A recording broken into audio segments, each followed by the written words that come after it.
Hi, Mystery Recapped here. Today, I'm going to explain a Russian apocalyptic thriller show called The Day After. Spoilers ahead, watch out, and take care.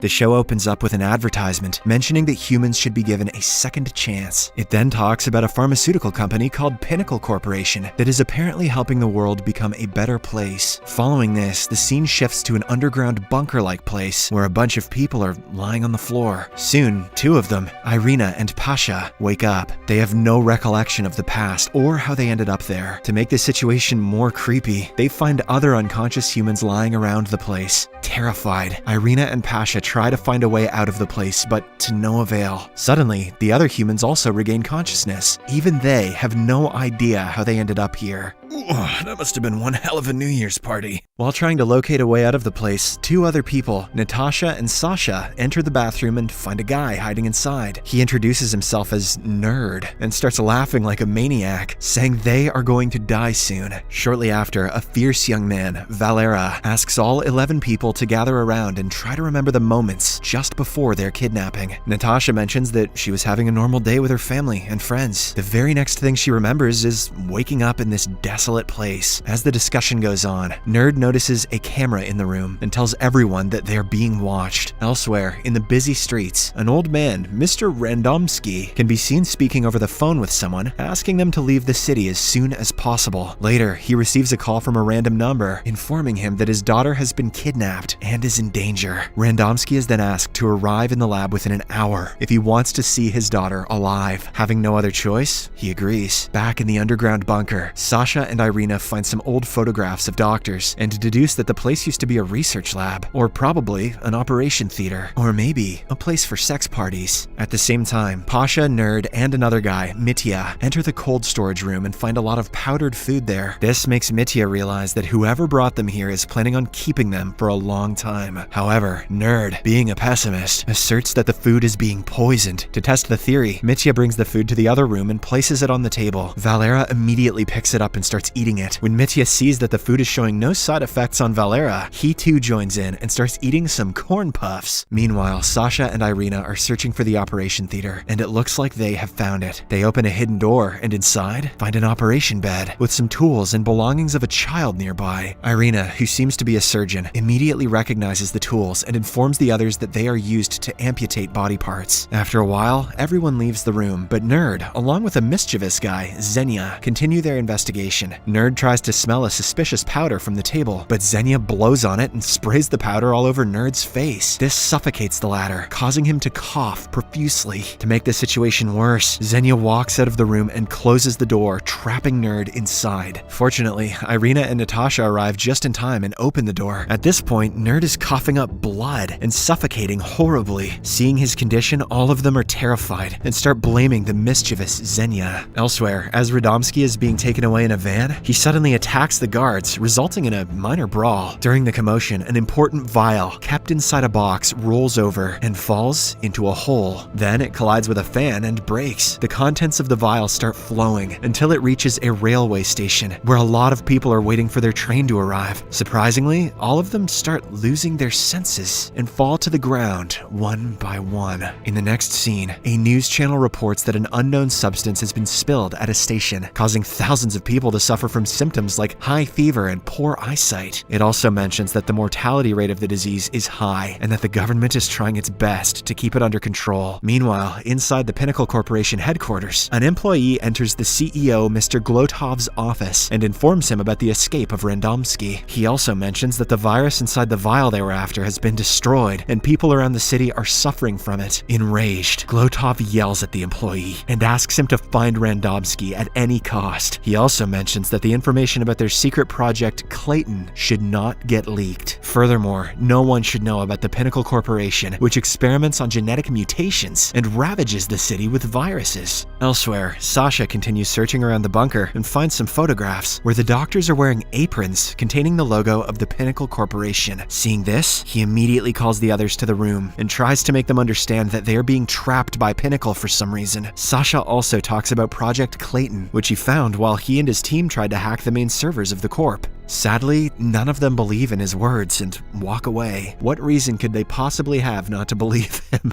On the other hand, we see the whole city being evacuated, while Randomski roams around the streets, still alive. At the Pinnacle Corporation's office, Glotov's employee reveals that the virus does not seem to affect young women, and that it will be ineffective after a day. Hearing this, Glotov asks him to shut down all communication networks in all of Moscow. Later, Randomski arrives at an evacuation spot and tries to get the attention of an officer. He reveals that he is one of the creators of the virus, and that the Pinnacle Corporation is behind all of this. Unfortunately, the officer does not listen to him, as he is busy evacuating the place. When Randomski continues insisting that he's telling the truth, he is apprehended for disturbing the officers. Meanwhile, Nerd, who is resting in the so-called bedroom, suddenly gets a vision of the doctors trying to perform an experiment on him. As Marina was talking to a nurse in his vision, Nerd assumes that she is a spy who is leaking their information to the bad guys. Hence, he approaches Marina, holds her at knife point, and asks her to reveal the truth. Despite everyone asking him to leave her alone, Nerd does not listen and simply keeps saying that Marina is helping the doctors to conduct their experiments. Fortunately, before he could harm Marina, Mitya cleverly grabs his knife from behind and beats him to a pulp. After the incident, Nerd is taken to the other room and tied up, while Irina treats his wounds. She inquires if he wants some water, but Nerd, who has started becoming paranoid, says that she is also a spy who just wants to poison him. Later, while everyone is discussing what to do with Nerd, the stylish and arrogant lady of the group, Nadia, suggests they kill him. She claims that Nerd might have been infected by a contagious disease, and that's why he's been acting so weird. A few of them agree, but Irina, Sasha, and Natasha completely shun the idea. Shortly after, when Marina heads to the bedroom, she finds Nerd in an unresponsive condition. Terrified, she screams for help and informs everyone about the situation. Irina immediately rushes inside and tries to perform CPR on him, but to no avail. Everyone realizes that he has died and walks out of the room sadly. R.I.P. Get wrecked, Nerd. Shortly after, the alpha male of the group, Valera, mentions that if they want to get out of this place alive, they have to act fast. For the first step, he suggests that they smash the CCTV cameras and convey their messages to the people who are keeping them hostage. The entire group agrees with the decision, so they start breaking all the cameras one after another. Now, they are all waiting for a response. Meanwhile, a boy can be seen driving his car and approaching the border of the city. When he tries to enter the city, a group of army officers stop him and ask him to return. However, he refuses, claiming that his sister is trapped inside, and so he has to rescue her. When the officers once again refuse him, the boy returns to his car, drives it at full speed, and breaks the barrier to enter the city. On the other hand, a middle-aged man named Sergei hears Randomski screaming for help and comes to his rescue. The latter is finally released, but he still has the handcuffs on him. Nonetheless, the two walk outside together and witness the destruction around the city, with dead bodies lying in the middle of the streets. After a while, Sergei spots a bar and suggests they check it out. Inside, he serves a drink to Randomski and tries to open his handcuffs with a cork remover. In the following scene, the boy who broke the border barrier earlier, Max, stops his car in front of a building and rushes inside of it to search for his sister. He knocks on the apartment door but does not get any answer. Hence, he leaves the building and enters the nearby hospital where Irina used to work. After walking around for a bit, Max spots a doctor running away from a surgery room. He quickly approaches the doctor and inquires about his sister. However, rather than answering his question, the doctor reveals that he is infected and asks Max to stay away from him. Saying this, he injects himself with a syringe and dies on the spot. Back in the underground bunker, the group decides to store Nerd's corpse inside the freezer. After they do so, Irina places a cloth over his face and sits beside the corpse. She is still distraught over the fact that she couldn't save Nerd. Seeing her in this state, Mitya approaches her and tries to make her understand that it wasn't her fault that Nerd died. He also mentions that people are born to die and that it's a natural process. As the two are deeply immersed in their conversation, the door of the freezer automatically closes and they are trapped inside. Irina and Mitya scream for help, but no one can hear them. Realizing that they're going to freeze to death, Mitya suggests that they hug each other to keep themselves warm. Irina agrees without any hesitation and the two cozy up. One thing leads to another and they are about to kiss, but just then, Pasha opens the door looking for food. Meanwhile, Mitya rushes to confront Xenia, assuming that he is the one who locked them in the freezer. As a expected, the latter denies it, but Mitya is not going to let up so easily. He gathers everyone around a table and tries to find out the real culprit. During their discussion, Valera mentions that someone among them is a snitch who is transmitting information to the people who trapped them there. Hearing this, Nadia adds that whosoever is the snitch must be a skilled person, as the kidnappers wouldn't just hire a useless person. She then looks around the table and points at Irina, saying that she is the smartest one amongst them. She can perform experiments and surgeries, something which would be of great importance to the kidnappers. Hearing this, the entire group turns on her and inquires about her past, but Irina refuses to speak and walks away, adding more fuel to the already existing suspicion. She locked herself in the freezer so that she could bone Mitya. Yeah. The scene then shifts to the bar, where Randomski wakes up from his hangover. Sergei is nowhere to be found, but it is revealed that he has managed to take off the handcuffs. After a while, Randomski begins searching for Sergei, only to find him lying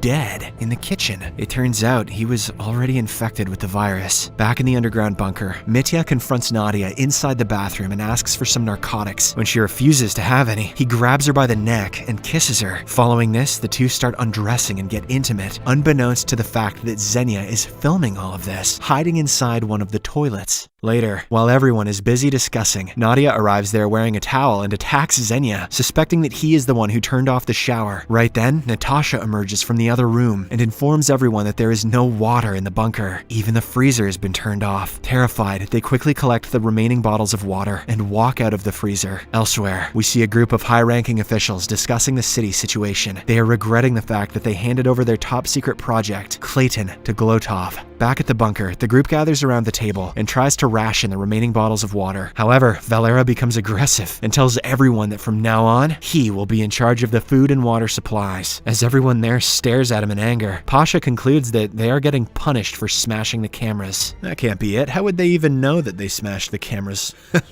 Stupid. Wasting no time, Sasha and Xenia start repairing a camera and eventually succeed. They then try to ask their kidnappers to turn on the freezer and also the water supply. Unfortunately, rather than listening to their requests, a loud, irritating noise is played in the bunker, compelling them to cut all the electric wires. Meanwhile, Sasha puts his hand over the bathroom's ventilation and deduces that the air supply has also been cut off. Elsewhere, as Randomski is searching for his daughter around the place, Max runs into him, and together, they hide inside a building. Once they reach a safe location, Randomski reveals that he is one of the scientists who created the virus. He was pressured by a group of evil men whose only agenda was power and wealth. Randomski then pleads with Max to help him find his daughter, but the boy refuses, saying he doesn't help terrorists. In the next scene, Glotov meets with the high-ranking officials and apologizes for his mistake. He also lies to them that Randomski is already dead. Glotov then assures the officials that he is very serious about their mission and that he can never betray them. Saying this, he walks away, but not before telling the officials to make a decision on his future. Meanwhile, desperate to get out of the bunker, Valera starts scavenging through the storage room to find something useful. Eventually, he finds some materials that could help him prepare a bomb. Valera then approaches the other group members and explains his plan. He wants to use the bomb to blow up one of the exit doors. Although the mission is a dangerous one, the group is willing to take the risk, so they agree. With this, Valera, along with the help of Xenia, starts preparing the bomb. Right then, the radio transmitter in the room starts working. A man narrates that the virus has ruined the entire city. Thousands of people have died, and millions more are infected. This shocks everyone in the room, and even believe that the underground bunker is a boon to them. Nonetheless, they continue with the bomb experiment and fit it on one of the bunker's exit doors. The episode ends with Valera sticking a cigarette to light up the bomb, and everyone else waiting for it to explode. We're going to continue this one in series recapped, so be sure to check it out.